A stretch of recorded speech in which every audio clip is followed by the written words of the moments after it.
Hello மக்களே, இன்றைக்கி ஒரு சைட் டிஷ் சட்னி பார்க்கலாமா?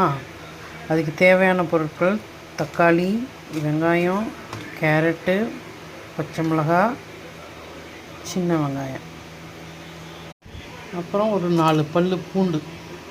ஹலோ மக்களே, சட்னிக்கு தேவையான பொருள் என்னென்னு பார்க்கலாமா? ஒரு கடாயில் எண்ணெய் விட்டுக்கோங்க.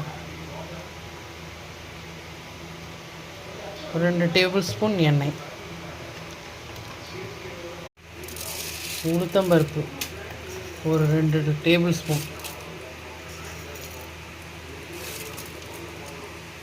மிளகாய் வத்தல் 3 போட்டுக்கோங்க, பச்சை மிளகாய், பூண்டு,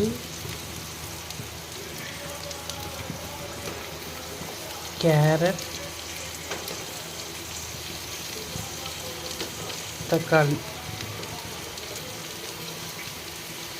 இதை நல்லா வதக்கிக்கோங்க. ஒரு துண்டு இஞ்சி, ஒரு கைப்பிடி அளவு கருவேப்பிலை.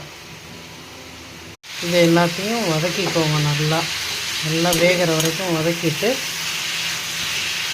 கொஞ்சோண்டு புளி, சட்னிக்கு தேவையான கல் உப்பு, கொஞ்சோண்டு பெருங்காயத்தூள். குழந்தைங்களாம் கேரட் சாப்பிட மாட்டாங்க இல்லையா, அதனால இந்த மாதிரி சட்னி பண்ணி கொடுத்தீங்கன்னா அவங்க தொட்டு இட்லிக்கோ தோசைக்கோ இதுக்கோ தொட்டு சாப்பிட்லாம், சப்பாத்திக்கு சாப்பிட்லாம், இல்லைன்னா ரைஸில் கூட மிக்ஸ் பண்ணி கூட சாப்பிட்லாம். சூடான சாதத்தில் ட்ரை பண்ணி பாருங்கள். நம்ம வதக்கி வச்சுருந்தோம் இல்லையா, அதை கொஞ்சம் ஆற வச்சு மிக்ஸி ஜாரில் போட்டு அரைக்க வேண்டியது தான். கேரட் சட்னி ரெடிங்க. அதை மிக்சியில் அரைச்சாச்சு, ஆற வச்சு ரெடியாக இருக்குது சட்னி. தோசைக்கு தொட்டுட்டு சாப்பிட்லாங்க. இந்த சட்னி உங்களுக்கு பிடிச்சிருந்ததுன்னா செஞ்சு பாருங்கள். என்னோடய சேனலில் சப்ஸ்கிரைப் பண்ணுங்கள், லைக் பண்ணுங்கள், ஷேர் பண்ணுங்கள், கமெண்ட் பண்ணுங்கள். தேங்க்யூ.